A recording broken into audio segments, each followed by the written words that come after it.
ये धनुष बाण कोई पुराने युग का संदेश तो नहीं दे रहे, जिसे आज का इंसान शायद भूल चुका है। दिन था 16 नवंबर 2018 का, जब जॉन एलन चाओ नामक एक अमेरिकन क्रिश्चियन भारत के द नॉर्थ सेंटिनल आइलैंड में पहुंचता है। जैसे ही वो उस टापू के करीब पहुंचता है, उस पर कुछ आदिवासी तीर धनुष से हमला कर देते हैं और बाद में उसे मारकर वहीं रेत में दफना देते हैं। इससे पहले 1991 में इस ट्राइब से आखिरी बार कांटेक्ट करने की कोशिश की गई थी, लेकिन इस ट्राइब या फिर कहें कि इस आदिवासी के गुट को किसी से बात नहीं करनी है, ना ही किसी से ताल्लुक रखना है। कहा जाता है कि यह आदिवासी समूह सबसे पुराना आदिवासी समूह है और ये किसी भी दूसरे इंसान से न मिलना चाहता है, न बात करना चाहता है। इसके बारे में ये भी कहा जाता है कि ये अफ्रीका से भारत आए हैं। इनके बारे में बताया जाता है कि ये 10,000 साल से भी पहले से यहाँ पर मौजूद हैं और अभी भी ये लोग स्टोन एज में जीते हैं। ये कहानी हमने आपको इसलिए बताई ताकि आपको ये कंफर्म हो जाए कि देश के सबसे पुराने इंसान आदिवासी हैं, न कि स्वर्ण और द्रविड़।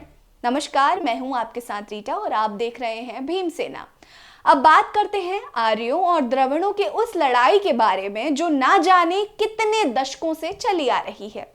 ये दोनों बिरादरी हमेशा से एक दूसरे को ये साबित करने में लग जाते हैं या फिर लगे रहते हैं कि हम पहले, यानी कि हम इस देश में तुमसे पुराने नागरिक हैं। इसके लिए हम सबसे पहले एक रिपोर्ट के बारे में आपको बताना चाहते हैं जो कुछ समय पहले आई थी, या यूं कह लें कि कुछ सालों पहले आई थी। हरियाणा के राखीगढ़ी में 4500 साल पुराना कंकाल मिला था। जब कंकाल की जांच हुई और रिपोर्ट सामने आई तो इससे बहुत सारे ऐसे लोग थे और बहुत सारे ऐसे राज पता चले जो आज के हिंदुत्व की राजनीति करने वाले नेताओं के पैरों तले जमीन खिसका सकते हैं। रिपोर्ट में सबसे पहले ये चीज साफ हुई कि हड़प्पा सभ्यता के लोग हिंदू संस्कृति के मूल लोग नहीं थे।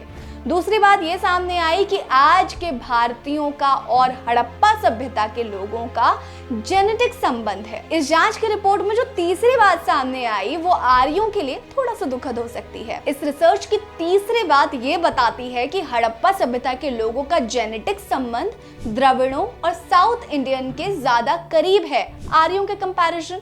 आर्यों के बारे में जब जानने की कोशिश करते हैं तो हमें यह पता चलता है कि तकरीबन 4000 साल पहले इंडो आर्य नाम की प्रजाति की एंट्री एशिया में होती है। तब इंडो आर्य प्रजाति की लड़ाई यहाँ पहले से रह रहे लोगों से हुई। राखीगढ़ी में मिले कंकालों को अगर तथ्य मानकर चले तो साउथ इंडियन, जो कि अपने आप को द्रविड़ भी बुलाते हैं, वो वहाँ पर पहले से रह रहे थे।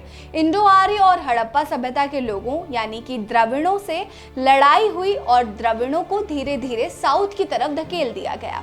यही बात आज के हिंदू राष्ट्रवादियों को खटकती है। साइंस की बात करें तो वैज्ञानिक अभी तक कुछ स्पष्ट नहीं कह पाए हैं। उन्होंने अभी इस बात की पुष्टि नहीं की है कि जो जीन राखीगढ़ी के 4500 साल पहले कंकाल में है वो R1A1 जीन, जिसे आर्य जीन भी कहते हैं, उससे मैच नहीं करता।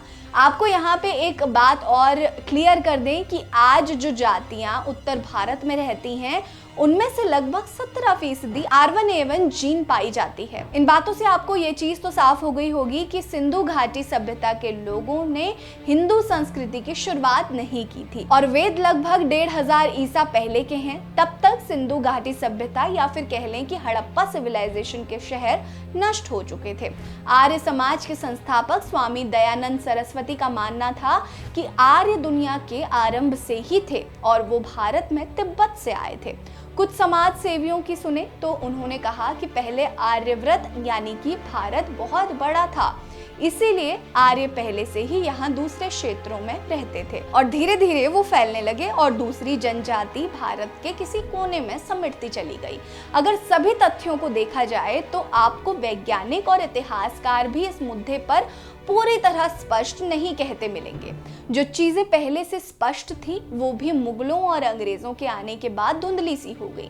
मुगलों ने इतिहास को अपने तरीके से बदल दिया तो दूसरी तरफ अंग्रेजी सियासत ने इसे और भी बांट दिया, यानी कि जातियों को और भी बांट दिया। इंग्लिश हुकूमत ने अपने डिवाइड एंड रूल वाली पॉलिसी से ऐसे बांटा कि आज हम एक दूसरे से इस बात पर भी भिड़ते हैं कि हम यहाँ पहले आए या तुम यहाँ पहले आए।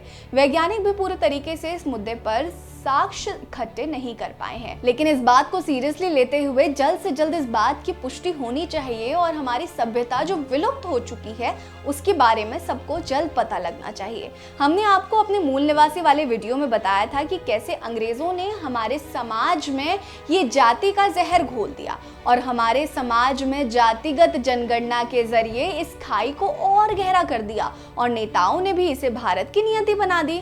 ये हमने इसलिए कहा था क्योंकि पहले से जो सभ्यता मौजूद थी उसको मिटाया गया, उसको एकदम विलुप्त कर दिया गया। थोड़े बहुत जो इतिहास के साक्ष्य बचे भी थे उसको भी मुगलों द्वारा या इतिहासकारों द्वारा या यूं कह लें कि अंग्रेज़ों द्वारा उसको विलुप्त करने की कोशिश की गई। तभी तो आज के वक्त में सिंधु घाटी सभ्यता के बारे में बहुत कम जगहों पर चीज़ें मिली हैं और बहुत कम जगहों पर लिखाई और पढ़ाई जाती है। एक और बात इसमें जानने वाली है, क्योंकि आदिवासी जब हमारी ये रिसर्च हुई, मैंने आपको बताया कि राखीगढ़ी में जो रिसर्च आई उससे पता चला कि भारत का जो मूल निवासी है वो एक्चुअल में जो हमें जीन मिले हैं वो आदिवासियों के मिले हैं, जिससे तो साफ हो जाता है कि लड़ाई जो आर्यों के बीच समिटती जा रही है वो एक्चुअली में उनकी है नहीं। असली भारत का मूल निवासी, जितनी भी अभी तक साइंटिफिक रिसर्च हुई है उसके मुताबिक यही निकल कर आया है कि अभी तक का मूल निवासी आदिवासी है। लेकिन जाति वाली जो खाई है उसको और गहरा करने के लिए अंग्रेजों ने बहुत अहम भूमिका निभाई। देखिए, जाति वाला जहर तो पहले से मौजूद था, उस जहर को थाली में परोसने का काम अंग्रेजी हुकूमत ने बहुत बखूबी किया अपने डिवाइड एंड रूल की पॉलिसी से। और ये जहर आज लोगों के मन में इस तरह से घर कर गया है कि हर कोई इस बात पर लड़ता ही रहता है कि पहला मूल निवासी कौन। अभी तक की जो रिसर्च आई है वो तो यही बताती है कि आदिवासी सबसे पहले मूल निवासी हैं। वेल, आपको क्या लगता है कि पहले मूल निवासी यानी कि भारत के मूल निवासी कौन है? हमें कमेंट सेक्शन में कमेंट करके ज़रूर बताइएगा। बने रहिए हमारे साथ। नमस्कार।